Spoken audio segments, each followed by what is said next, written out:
Vocês viram a planta da Potencial, a magnitude e tudo que ela representa hoje no Brasil. E a gente vai conversar um pouquinho mais com o Dudu e entender o que o grupo pensa a nível de futuro. Vamos falar um pouquinho de projeção 2030, 2050 e como eles vão se posicionar como um dos maiores players da bioenergia no mundo. E hoje eu, Agatha Turini, tenho a honra de entrevistar um dos principais nomes da transição energética e dos biocombustíveis do Brasil. E à frente das áreas comercial, de relações institucionais e novos investimentos do Grupo Potencial, e também vice-presidente de relações associativas e institucionais da Ubrabio, Carlos Eduardo Hammerschmidt. Ele tem desempenhado um papel decisivo na expansão do biodiesel e no fortalecimento da bioenergia brasileira. E sob a sua liderança do Grupo Potencial, ele se consolidou como uma das maiores operações de biodiesel do mundo, tornando-se uma referência em inovação, sustentabilidade e segurança energética. Carlos Eduardo, seja muito bem-vindo aos Gigantes do Brasil. É um prazer ter você aqui, compartilhar sua visão de futuro, seus desafios em um setor que é estratégico para o desenvolvimento do Brasil. Estou com Carlos Eduardo Hammerschmidt, mais conhecido como Dudu, e agora a gente vai entrar num bate-bola super especial. Carlos, obrigada por me conceder mais uma entrevista. A gente está aqui junto, poder fazer essa troca e essa comunicação para o mercado aí dos biocombustíveis. Não, obrigado você por estar aqui, vindo conhecer a nossa estrutura da Potencial, um grupo econômico, eh, tentando ser protagonista no mercado de gigantes, que é o mercado do agronegócio, né? Eu gosto muito de falar da questão da agro, né? Nem mais agronegócio e biocombustíveis, eu gosto de falar agroenergia, usar o termo porque eu acho que não existe mais agronegócio sem biocombustíveis e biocombustíveis sem agronegócio. Uhum. Então, eu acho que os dois mercados trabalham juntos e a luta pelas decisões futuras desse mercado, esses dois segmentos, esses empresários, esses produtores rurais, esses municípios que são privilegiados por essas grandes empresas, devem trabalhar juntos. Então, é um prazer receber você aqui, porque você, além de ser também uma protagonista no teu setor, é também uma pessoa idealizadora aí de criar aí conteúdos em relação aos biocombustíveis que eu acho que pode potencializar muitas pessoas a repensar sobre esse mercado brasileiro, onde eu vejo que o Brasil tem o DNA para isso. Sim. Nossa, eu aprendi muito. Hoje a gente fez um tour, uma visita pela planta da Potencial, um complexo de 15 fábricas, São 15 plantas 15 plantas no dentro, mesmo complexo. no mesmo complexo, e eu fiquei assim maravilhada, não só com a tecnologia empregada, mas eu fiquei também um pouco estarrecida com a falta de comunicação que a gente tem, porque hoje de manhã eu aprendi tanto. É verdade, você me ensinou, os seus colaboradores me ensinaram, e às vezes a gente tem algumas, né, como a gente fala, a gente tem que desmistificar um pouco, principalmente essa questão do biodiesel, Sim. que é tão benéfico, tão, tão potencial hoje para o benefício humano e da nossa sociedade, só que não tem, talvez, a voz que deveria ter. Então, eu acho muito importante o que vocês estão fazendo, levando esse protagonismo junto com a Ubrabio, trazendo isso em discussão e mostrando que vocês têm uma qualidade como ninguém, que vocês se preocupam muito com o produto. Uhum. A gente viu, a gente andou pelos laboratórios, eu vi o cuidado, e o nível, né, de equipamentos que vocês têm, quanto vocês investem, e eu fiquei, de verdade, fiquei maravilhada. Veja, Parabéns. veja isso que você está falando agora, acho que é o ponto mais importante da tua visita aqui. a questão da tecnologia embarcada, inovação, qualidade, mas o principal, eu acho que o principal desafio é esse quebra de paradigmas que foram criados nesses 20 anos de mercado, 22 anos de mercado. Então, hoje o mercado de biodiesel já é um mercado muito maduro, né? Ele evoluiu, né? Como todo mercado, no início ele tem seus trancos e barrancos, mas é um mercado que hoje o Brasil, a gente pode considerar que a gente tem o melhor biodiesel do mundo no Brasil, em nossas indústrias brasileiras. Como a gente tem as melhores plantas de etanol eu acredito, do mundo hoje no Brasil, em tecnologia e inovação, né? Então, o Brasil ele não pode entrar em uma retaguarda. Ele tem que levar a vanguarda Uhum, e o conhecimento da questão de produção de biocombustíveis. Veja, esse ano a gente tem aí uma produção de soja de aproximadamente de 180 milhões de toneladas e uma produção de milho de 140 milhões de toneladas. A gente sabe que quando a gente exporta o grão in natura, que a gente fala diferido, o país não recebe nada em troca, não tem nem encargo tributário nisso. Quando a gente industrializa a soja, por exemplo, ela incrementa no PIB brasileiro de 4 a 6 vezes mais, né? Porque da soja você tira o óleo, você tira o farelo, você tira a casca, você tira a proteína animal, você faz a ração, né? Então você cria uma economia circular completa, como o próprio milho. Você uhum. tem o DDG do milho, tem o óleo do milho, tem o álcool, você pode fazer o CO2 alimentício, esse DDG vai para o confinamento, você abate o boi, você tem carne, daí você tem o sebo que volta para a produção de biodiesel. Então você cria, hoje o Brasil tem, acho que umas melhores estruturas para a produção de biocombustíveis, além de ter vários cultivos diferentes de matérias-primas diferentes. Claro que hoje o que prevalece é a soja, né, para a produção de biodiesel, por a gente ter uma produção muito grande no Brasil, né? 180 milhões de toneladas já ultrapassou os Estados Unidos. E se tiver incentivo do governo, né? Isso, e vai para 250 milhões de toneladas, não tenho dúvida. Porque o produtor rural é muito inovador, investe em tecnologia lá no campo. Então, cada ano que você passa, você produz mais saca de soja por hectare, né? E isso também é bom salientar, que lá no campo existe inovação e tecnologia, Eita. né? Então, tendo inovação e tecnologia no campo, tendo inovação e tecnologia na indústria, o porquê a gente não, né? Eu pergunto para você agora, o porquê o CNPE atrasar 3, 4 vezes uma reunião tão importante para o Brasil, que vai fomentar famílias, tantas empresas, industrializar, arrecadar tributo. Você fala em arcabouço fiscal e industrializando soja e milho, a gente arrecada tributos. Então, eu não consigo entender um pouco essa matemática do Brasil em relação à nova indústria Brasil. Não, mas você me fez a pergunta mais difícil que eu tinha que fazer para você, você tinha que me responder. Eu não sei também, porque hoje a gente está sujeito a um preço internacional de commodity, e é o que você falou, tinha que ser ao contrário. A gente tem que agregar, fazer o DDG, ou fazer o óleo e vender, vamos falar, os Sim, coprodutos. Se a gente conseguir se posicionar perante o mercado internacional, até numa questão de tributação, a gente manda no mercado, porque a gente vai ter escala e volume para isso. é. Principalmente se tivesse um protocolo diferenciado aí, de aumento das misturas. Então, eu não sei por que está sendo tão tardio. Eu não sei o que que o governo tende a ganhar com isso, porque, assim, os produtores estão todos enforcados, os produtores de soja. Tem produtor de milho que está com estoque que não sabe para quem vender. Então, é muito difícil. Ao mesmo tempo, falta crédito. A gente tem um plano safra aí que não Sim. ajudou muito, não vai refrescar. Então,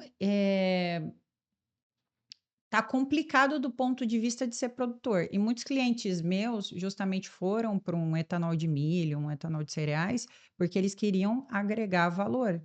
e eles entenderam que a indústria vai possibilitar eles, não só isso, com a dificuldade hoje de mão de obra, que é um ponto importante também, eles falaram: "Ah, eu não preciso ter tanta mão de obra no campo, eu vou agregar aqui, eu não preciso investir em tantas áreas". Então, essa é a cabeça hoje do investidor. E fomentar uma comunidade, que é o que vocês estão fazendo, né, toda a macro-região, mas eu não A sei, eu volto a pergunta para você, a qual a sua opinião? a minha opinião é que a gente está atrasado, né, até porque já existe tecnologias como o motor flex da Volvo, né, que você hoje pode misturar qualquer quantidade de biodiesel. Né, essa é uma tecnologia que foi feita no Brasil, né, e foi lançado pela Volvo, né. Então, por exemplo, hoje um posto de combustível não pode vender biodiesel puro, e a gente já tem caminhões rodando na estrada biodiesel puro.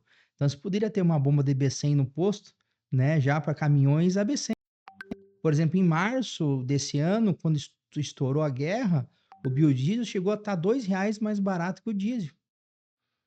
Então, por que que não olhar para isso, né? Enquanto o transportador estava pagando quase 1,50, R$ 2 mais caro, naquele momento o biodiesel estava mais barato, quase 1,50. E Então e então, por que não aumentar a mistura? Porque, primeiro, a gente é dependente de 23% de importação de diesel S10 no Brasil, né, 23%. Se você mistura, você diminui a dependência. Então, quando a gente importa diesel, a gente está exportando dinheiro e exportando mão de obra. sim, E quando a gente industrializa no Brasil, a gente está gerando, deixando no mercado inteiro e gerando mão de obra. Além dos biocombustíveis serem um programa social. Porque hoje 20% da originação da matéria-prima tem que ser da agricultura familiar.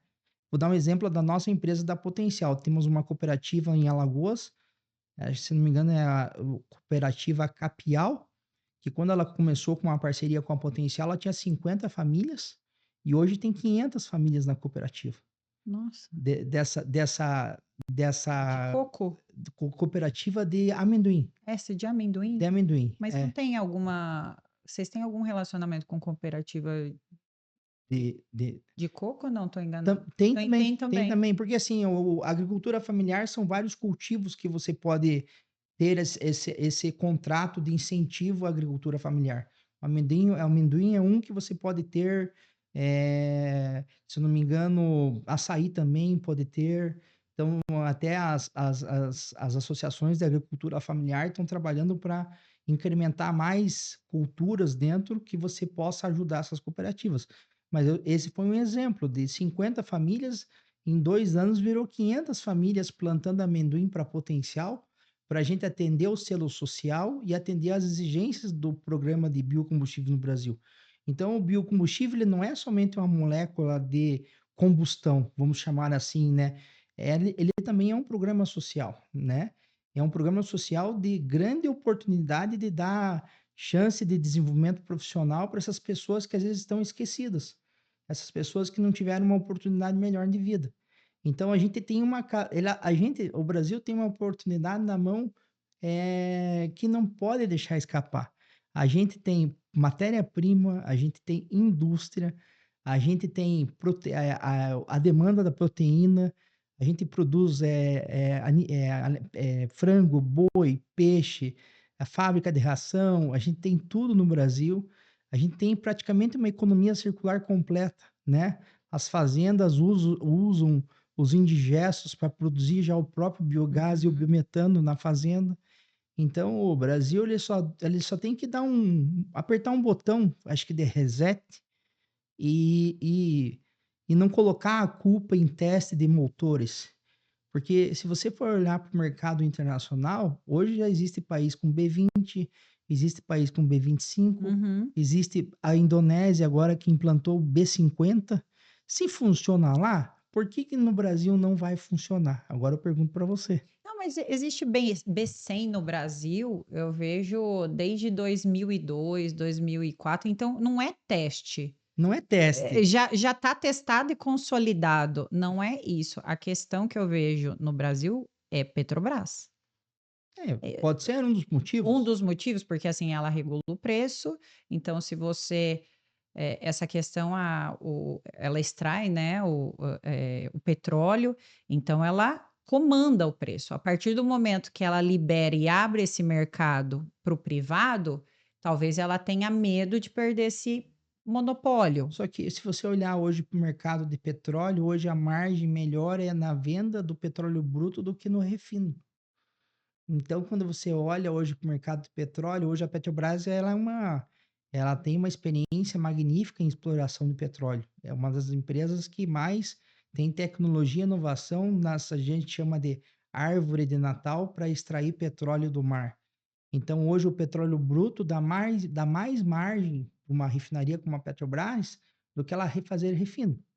E se hoje ela fosse investir em refino no Brasil, vai 5, 6, 7 anos para você botar algumas refinarias de pé, para você atender esses 25% de diferença de lacuna que é importado. Então não precisava fazer isso, é simplesmente a Petrobras, eu acredito até que a Petrobras está com essa intenção dela entender que os biocombustíveis são complementares ao portfólio dela. Eu acredito nisso e eu acredito que em algum momento vai ter essa, essa, essa articulação da Petrobras, porque até ela, usinas de biodiesel. Uhum. Então, para ela se aumentar a mistura, também para ela é melhor, né? Ela também quer implantar o diesel verde coprocessado, ele também é importante, porque ele tem óleo vegetal, você vai industrializar a soja, né?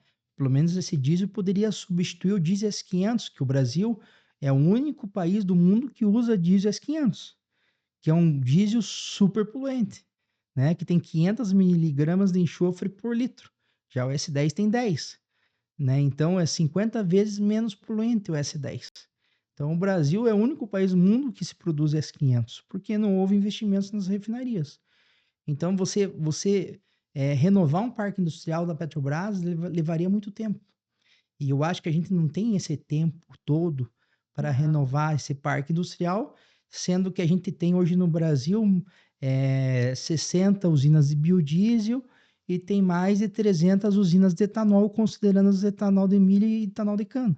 A gente vai para 400 se somar tudo. É, E olha só, tem cliente meu que já faz teste antes mesmo dos motores, né? A gente está falando de motor agora etanol, mas eles já colocavam etanol há muitos anos. sim, É a mesma coisa do biodiesel, já é consolidado, já é consolidado. mas não é permitido. Então, por isso que eu falo de talvez lobby, porque eh, às vezes não é tanto interesse dela, porque senão ela já tinha feito isso no etanol também. Por que não E50, igual você falou? Já tem teste da Embrapa Sim. que eu já vi para isso aumentando.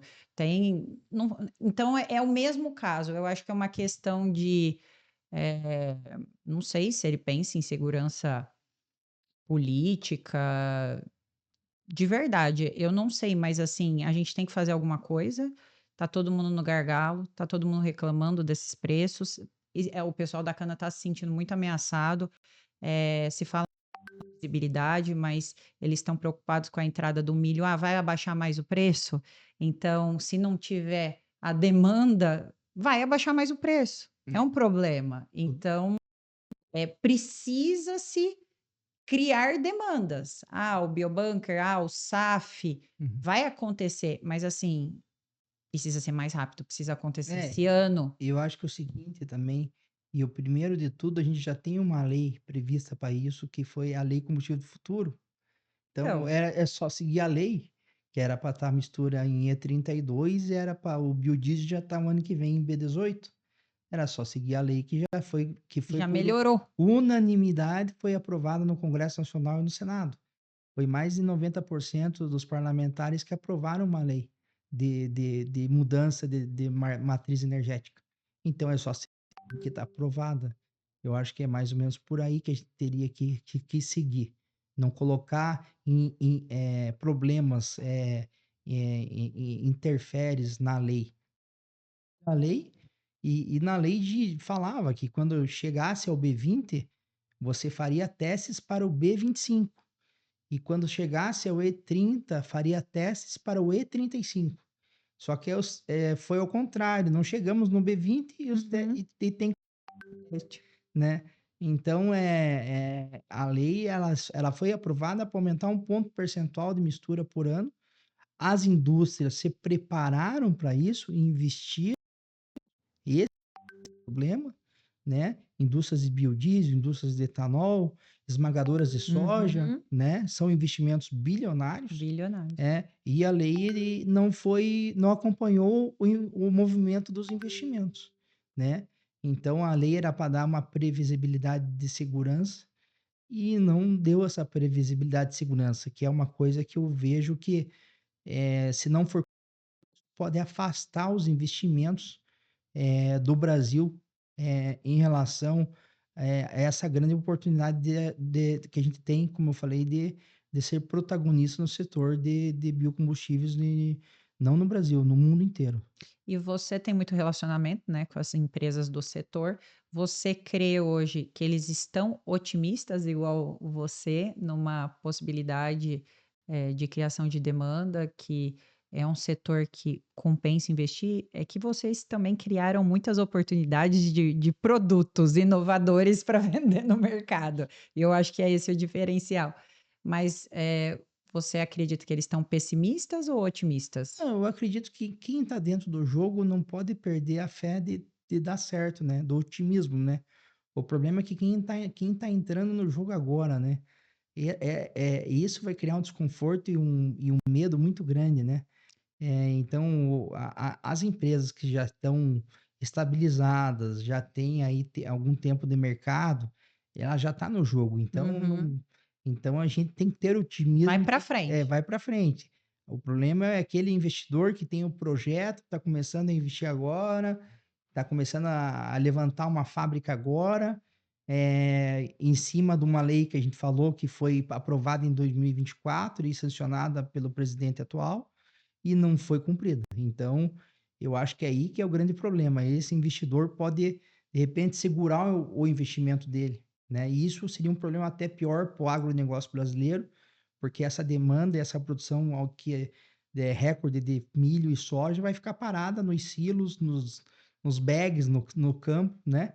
Então, hoje o produtor rural ele está apostando numa alta de soja, numa Uhum. alta de milho, mas, não, eu acho que não vai acontecer muito isso, né.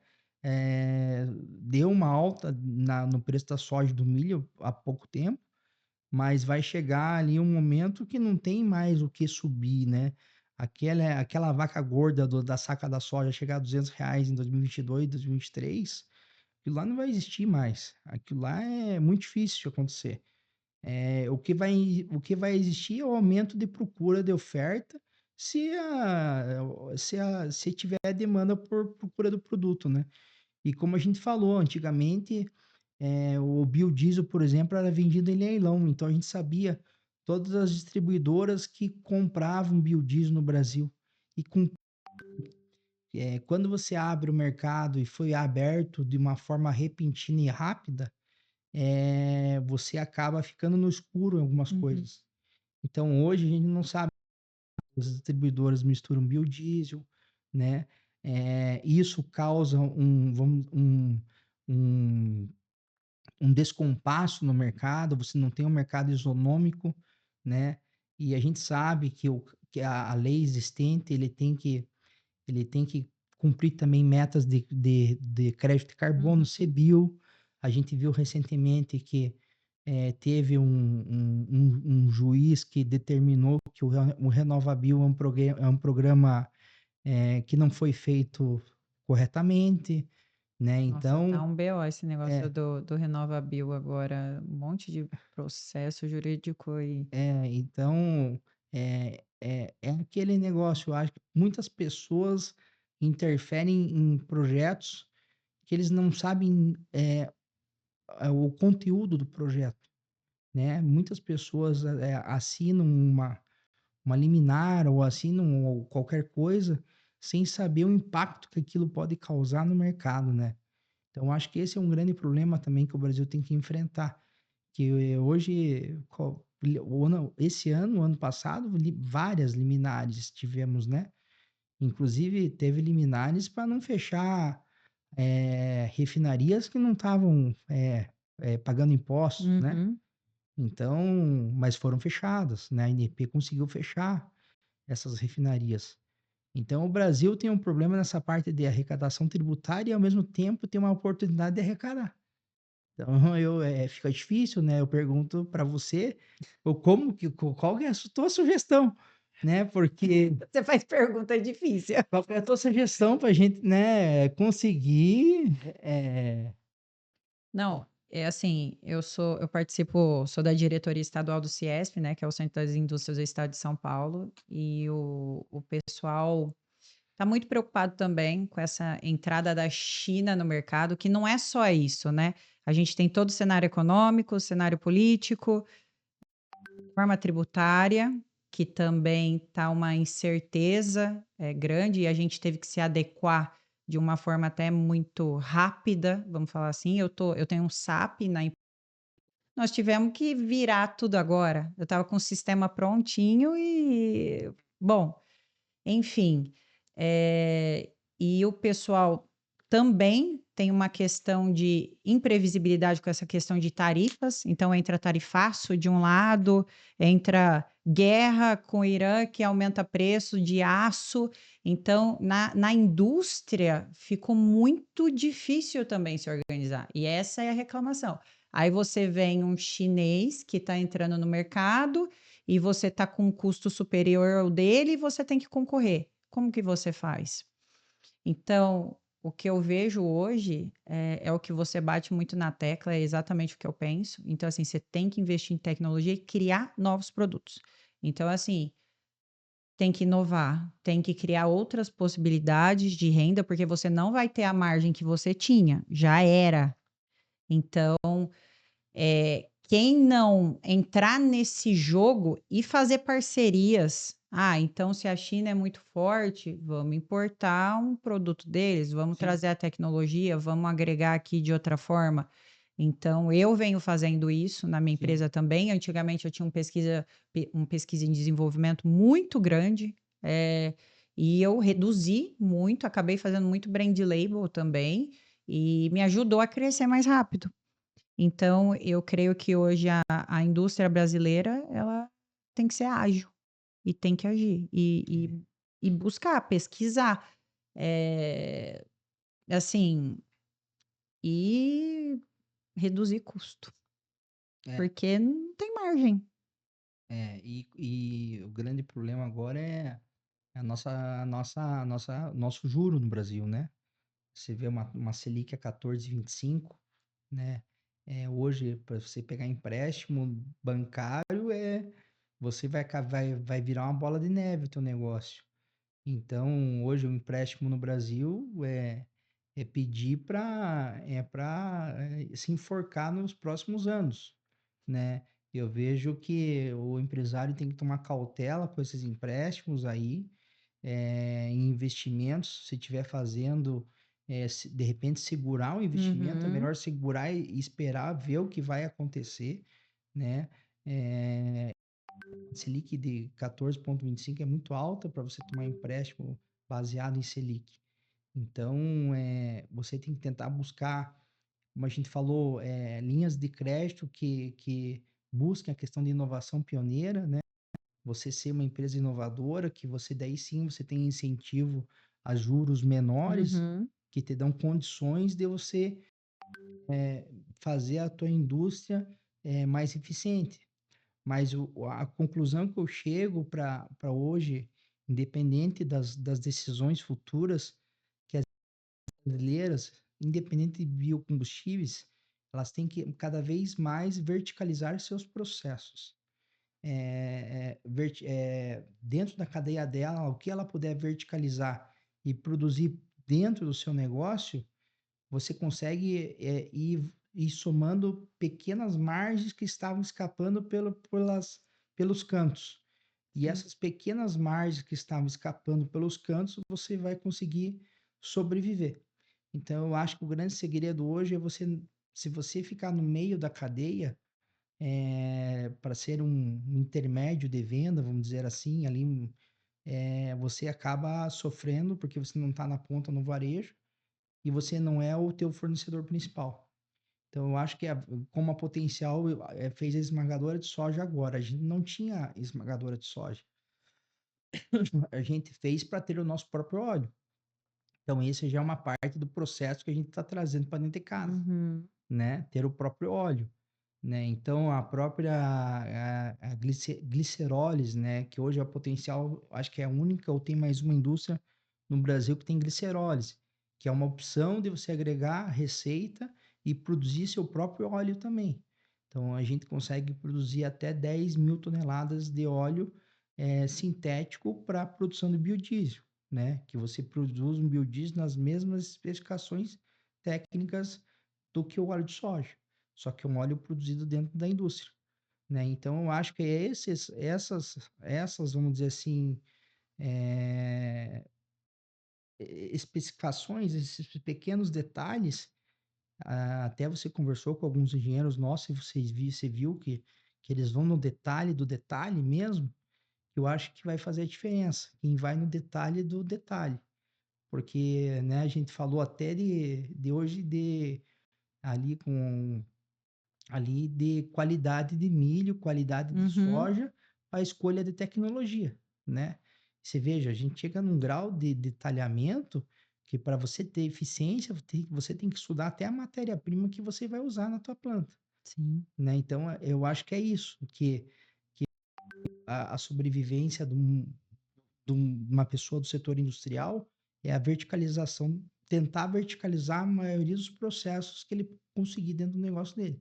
E você sabe fazer isso muito bem, porque você participou muito tempo do operacional, né? Sim. Você cresceu e entendeu todo o processo, tem muito conhecimento, então você, começa a ter insights sobre o que pode melhorar, né, e agregar. Na verdade, isso também já vem de uma cultura da empresa de tentar verticalizar, né, esses processos. Até porque a gente sabe que quando tá na mão de um terceiro, a gente corre riscos, por exemplo, de suprimentos, a gente corre risco. De logística, se você não tiver teu caminhão próprio, você pode correr risco de ficar sem caminhão de transporte. Então, tem outras situações também. Então, a gente falou de geração de energia elétrica, corre risco, você mesmo falou que teve um apagão em Ribeirão Preto, né? Teve um apagão em Ribeirão Preto de 2 dias que eu nem sabia. Então, lá você teria que ter a tua cogeração para. Então, hoje, investir em cogeração de energia, não é investimento, é uma questão Necessidade. de necessidade. Além de você diminuir custo de energia elétrica, deu um apagão desse, a tua planta não vai parar, Exatamente. né. Quando uma planta para, a maior dificuldade é você religar a planta. O custo para religar uma planta de biodiesel, de etanol, é muito alto. Muito. Tanto que a gente para manutenção uma semana no ano, né? Então a gente trabalha quase os 300, são 360 dias trabalhados praticamente e 5 dias para manutenção, né? Se tiver corretiva, você faz naquilo de emergencial, mas como é preventiva e a Potencial também tem essa linha de trabalho, a gente faz muita correção preventiva. Então a nossa planta nunca para, né? A gente também em estoque grande. Uhum. Não vendeu. Se você não vendeu o produto, bota no estoque, mas a planta não para de Uhum. produzir, né? Então, a gente tem lá na esmagadora, hoje, 2 armazéns, de 150.000 toneladas de soja. Isso são 300.000 toneladas de soja. Então eu teria matéria-prima hoje para uma produção aí de quase 3 meses, né? Então eu posso ficar 3 meses sem comprar soja que a minha planta não para. Uhum. A gente vai construir mais 2 armazéns de 150.000 toneladas nos próximos projetos. Então, a gente vai ficar com 600.000 toneladas de armazenagem. Então, tudo isso são pontos que o empresário tem que pensar na indústria dele, né. Ah, deu um problema na China, como a gente está falando, não está vindo insumo. Ele tem um estoque de segurança daquele insumo para a indústria dele continuar Uhum. fabricando e produzindo. Então, são vários fatores que você tem que estar bem, amarrado, vamos dizer assim, para não ficar com a tua planta parada, porque no momento que a gente está passando, demanda de produto baixa e parar a planta, acho que seria o pior cenário para o empresário brasileiro na parte de biocombustíveis. E qual é o sonho como potencial? O que que você espera no futuro da sua empresa? Seja 2030, que eu acho que está muito desenhado. Está muito desenhado o seu plano. Mas vamos falar 2050. O que que você enxerga para potencial? Ah, é difícil, né? Eu Porque sei que você já falou SAF, você citou, eu falei: não, não, como eu falei, a gente quer ter o maior portfólio de produtos renováveis possível, né? Então a gente quer sair dessa mudança de ser uma empresa que era e já está conseguindo mudar essa leitura de mercado, era uma empresa de combustíveis fósseis e hoje é uma empresa de energia renovável. E isso a gente está conseguindo e mostrando essas nossos investimentos no mercado e acho que está ficando bem claro isso, que a nossa estratégia é investir em biocombustíveis. Mas quando a gente fala em 2050, a gente tá falando aí em quase 25 anos para frente. Eu acho que pode vir muito pela frente, muita. tá? Porque inovação e tecnologia muda e de ano para ano, até você falou isso. Todo ano muda muito rápido as coisas. Mas claro que a gente sabe que o SAF, ele é um produto que as empresas de aviação, elas vão ser obrigadas a usar. Então, é um dos setores que mais contaminam, que mais injetam CO2 na atmosfera. A própria, um grande consumidor de diesel são os navios, Uhum. né? A rota marítima, o transporte marítimo também vai ter que mudar. Nossa, isso é um mercado de 300 bilhões, De é litros, absurdo. é muito grande o mercado. Então, eu acho que o Brasil vai estar preparado para atender esse mercado. Mas a pergunta que você fez, como que eu vejo o potencial em Como dois um sonho mesmo, o que você quer? Assim, não estou falando de faturamento, que eu não, não acho é que porque isso não é, eu acho que não. Eu acho que é ser uma empresa reconhecida mundialmente. mundialmente. Eu acho que é um sonho, o sonho eu acho que a gente já realizou muitos, a gente nem sabia que a gente ia chegar até aqui hoje, né, com o que a gente construiu. Não tinha como imaginar isso há 25 anos atrás, há 20 anos atrás, né? Que a gente ia ter usina de biodiesel, que a gente ia ter esmagadora de soja, que a gente ia ser o maior produtor de biodiesel do mundo, que a gente ia ter ser o segundo maior produtor de glicerina do mundo. Nunca a gente ia imaginar isso, não se passou na nossa cabeça isso nunca. Então, o que eu acho que pode acontecer em 2050, acho que é deixar nas mãos de Deus, para dar uma trajetória positiva para nossa empresa. Mas a gente vai continuar lutando, acho que pelo nosso Investindo. setor, né? Eh, deixar o destino levar a nós decisões corretas. Acho que até hoje a gente investiu nas coisas, nos segmentos corretos, né? E a gente quer criar um ecossistema completo, né? E como eu falei, a gente quer quer internacionalizar a empresa no futuro. Isso a gente já se Uhum. internacionalizou, porque a gente exporta glicerina para mais de 20 países. Então, hoje, muitos países já conhecem o potencial pela glicerina refinada, né? Mas, de repente, ser reconhecido mundialmente como uma empresa de biocombustíveis em referência, de repente, seria uma meta, vamos dizer assim, eu acho que uma meta atingível, né? Até Sim. porque o nosso complexo de biocombustíveis ele vai ser um dos maiores do mundo em quantidade de produtos renováveis produzidos em um único local, né? Então, a gente vai produzir o etanol, vai produzir o biodiesel, vai produzir biometano, vai produzir energia elétrica, podemos produzir o SAF no futuro, né? Então, eu acredito que um único complexo de biocombustíveis, não sei se existe no mundo. Eu fiz algumas pesquisas, um complexo no mundo que produz tanta variedade de produtos como a gente está fazendo ali. É um orgulho de ter uma empresa como a Potencial hoje no Brasil. Parabéns, eu sei que não é fácil, é bem o pessoal olha de fora e acha que, nossa, que grande, que mas ninguém vê o dia a dia, o que exige, como, né, não só como empresário, como pessoa, fazer a gestão de tudo isso. Então, parabéns a você, ao seu pai, por Sim, tudo que vocês construíram. sim. Vocês têm a minha admiração profunda, de verdade. E eu acho que a gente conversou bastante hoje. Eu acho que a gente vai ter muito conteúdo para os nossos ouvintes, para justamente a gente poder comunicar tudo isso e que tenhamos mais oportunidades de conversar no futuro e ver os próximos passos, seja do nosso governo, cenário econômico, etc. Mas dá um recado final para quem está nos ouvindo, alguma coisa que você queria passar? Eu acho que o recado final é que quem trabalha com honestidade, transparência, eu acho que consegue sempre atingir os seus objetivos.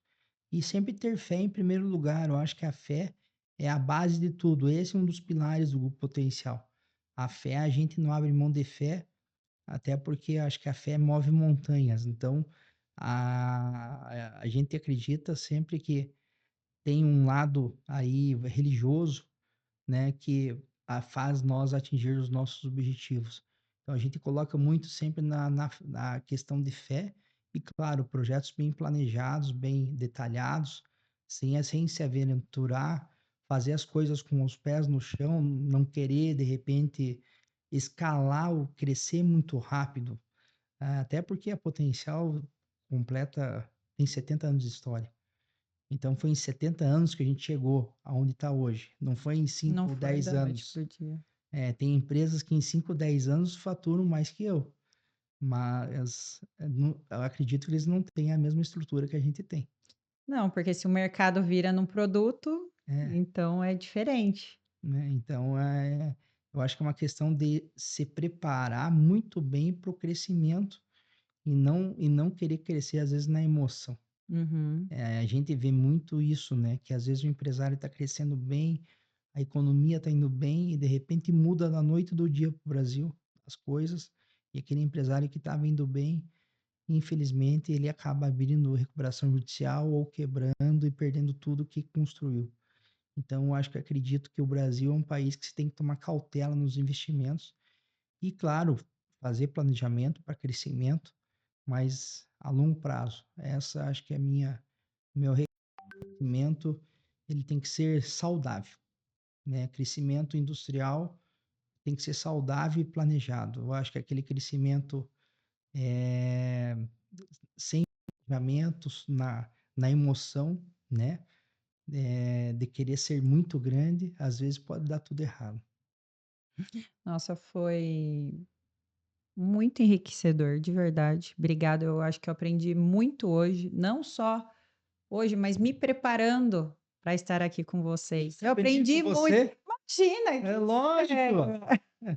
Viajou 700 quilômetros de carro, de pegou, carro. na chuva, veio aqui. Eu falei, o que que a Potencial tem de diferente que ela viajou 700 quilômetros? Ué, eu vim conferir, vi que tem, hein? É, Aí eu entendi. tem potencial. Não, não só potencial, ela tem tudo. Dudu, obrigada. Foi Obrigado você por ter vindo aqui, né, isso de coração, ter viajado 700 quilômetros de Ribeirão Preto, de Ribeirão aqui, né? Pegar um pouco do nosso friozinho aqui do sul, né? Mas você vai estar aqui sempre de portas abertas aqui para você sempre obrigada. vir. E eu tenho a certeza que a gente vai se ver muito mais vezes. Acho que Deus quiser. foi É o o início de início de uma um parceria. relacionamento. É o início de um relacionamento, que eu acredito que vai gerar uns projetos no futuro e a gente pode, de repente, até poder ajudar outras pessoas, a a criarem um trajeto bom de indústria, né, nessa vida empresarial e principalmente olhando para esse mercado sustentável, que eu acredito que é um mercado que não tem volta, né, a transição energética é irreversível. Então quem quiser investir em transição energética, acho que tem mercado para todo mundo, só tem que investir certo, né. Então é um mercado irreversível. Então eu acredito que de uma conversa, de um conhecimento teu, como um conhecimento meu, né, essa questão de conhecer novas pessoas enriquece o nosso conhecimento. Então, eu aprendi com você muito hoje também, né, então, eu acho que é sempre uma troca de conhecimento, e isso é muito importante hoje na vida do empresário brasileiro, a troca de conhecimento, para você não se tornar um empresário solitário, e sim um empresário rodeado de pessoas positivas que pensem não só no seu negócio, não só na sua empresa, mas pense em colaborar com o próximo, que a gente sempre deseja o sucesso de todos. Obrigada. Obrigado você.